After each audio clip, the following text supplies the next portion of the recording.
All right, what's going on, guys? We have week 6 contest prep wrap up here, road to LA.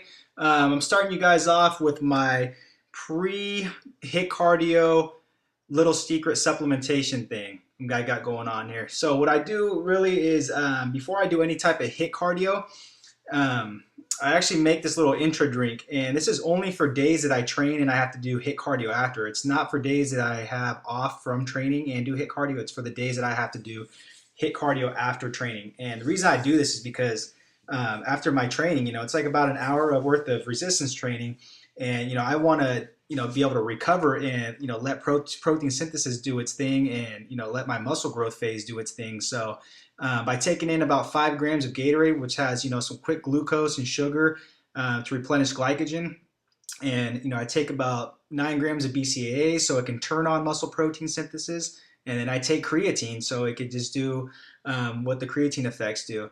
And I just blend it up into a little shake like that, and I drink it right before my hit cardio. And that's pretty much the best thing I can do as far as preserving as much muscle mass as possible while in this calorie deficit and doing hit cardio and training. So I highly recommend doing something like that. Right here, I'm showing you guys usually what we do as far as our pre-workout. We're not really too big on pre-workouts unless we're doing like a max out lift, or we're just really not feeling it that day. But we just go with some coffee, and this is our little recipe that we do with coffee, and it it seems to psych us up pretty good, and it gets us going, and it's a lot cheaper than the pre-workouts out there, which in my opinion, I mean, a lot of the pre-workouts just have caffeine in there, and that's really what gets you that boost. But to each their own, and if you need a pre-workout and that gets you going and makes you train hard, then so be it. But if you guys like a delicious cup of coffee, try this little like mini recipe we got for you guys and go out there and bang on those weights. As you can see right here, look at that. Okay, so I want to talk to you guys today about what we've been trying. Is we read a study out of the the Journal of Strength and Conditioning, and it showed that by doing the elliptical, you use more whole body power as opposed to doing cycling. So they compared a cycling bike and this elliptical the way I was doing it, and it had more energy expenditure as far as whole body power because you're using your whole body. And we tried it, and man, I mean, it was brutal. I actually did use my whole body a lot more, and it felt like I was working a lot harder than the bike. So another reason why I'm doing it too is because I'm doing hit cardio 3 days a week. And before I was doing the cycling bike 3 days, for hit cardio, about 8-9 intervals, and that's just brutal on the legs. It's like almost like a hypertrophy workout when you really think about it. And on top of that, I have 2 resistance training days, a heavy day and a light day for legs.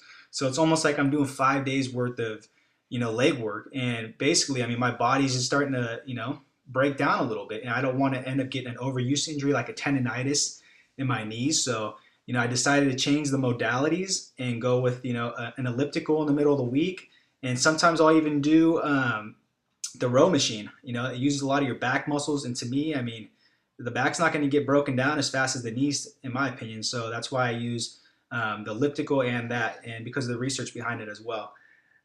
So another thing too, to go back on with the hit cardio, it's I want to talk about the interference effect. So the interference effect is when you're interfering with strength, power, and hypertrophy gains after your workouts. And this is when you do cardio, okay?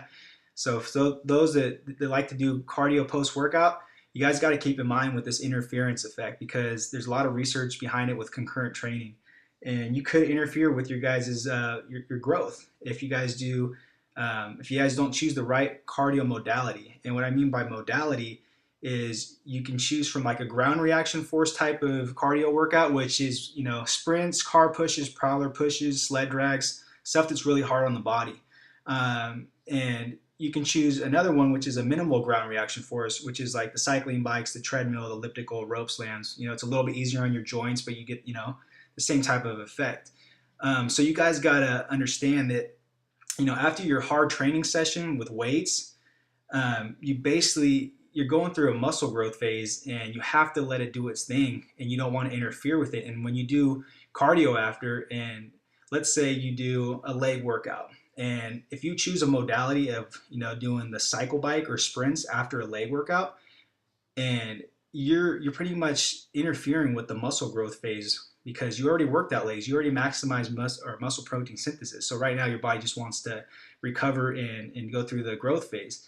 And if you sit there and you do sprints again, you're just going right there and you're just kind of interfering with it. So make sure to choose the right cardio modality if you guys are doing cardio post workout. Okay, if you guys do legs one day for your workout, do like a modality for upper body like rope slams or the cycle or the rower.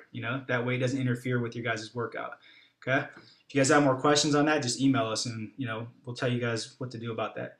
So right here I tried this little new cardio or just this calf workout where I'm trying to just position my feet a little bit different, hit some different angles in the calves. And first I thought it was just kind of speculation, but I actually found some studies on this, and it's pretty cool because it actually is like true. It does work out a little bit different parts of the muscles on the calves when you switch your feet up like this too. And it just makes the calf workouts a little more interesting because there's only so much you can do for calf work, and it just gets kind of boring and repetitive. So try that out. You can do that even on the seated ones, standing calf raises. Just point the feet in, out, straight, do some partials with it, and you'll feel it a little bit different in the calves and different areas in there. And then here we just switched up, from some box squats with the bands. We just figured the box squats is really to get our strength up. It's more of like a dynamic effort with speed work on Fridays. But we just figured, our strength isn't going to go up, these last 6 weeks. So, we might as well just do something else a little bit different and not worry about that. And we just did some regular banded squats. And then right here, I busted out the chains on Saturday and did some linear variable resistance with these camber bar curls, and it's pretty cool. You feel definitely a different effect on the eccentric portion when you go down on this as opposed to just not having the chains on there. So something a little bit different. Like we said, we're just getting to that point where it's just like get a little bit a little bit impatient, frustrated. We just want this prep to kind of end a little bit and try some new stuff out. So, yep, that's pretty much it for this week. If you guys have questions, shoot us an email. Talk to you guys later. Peace.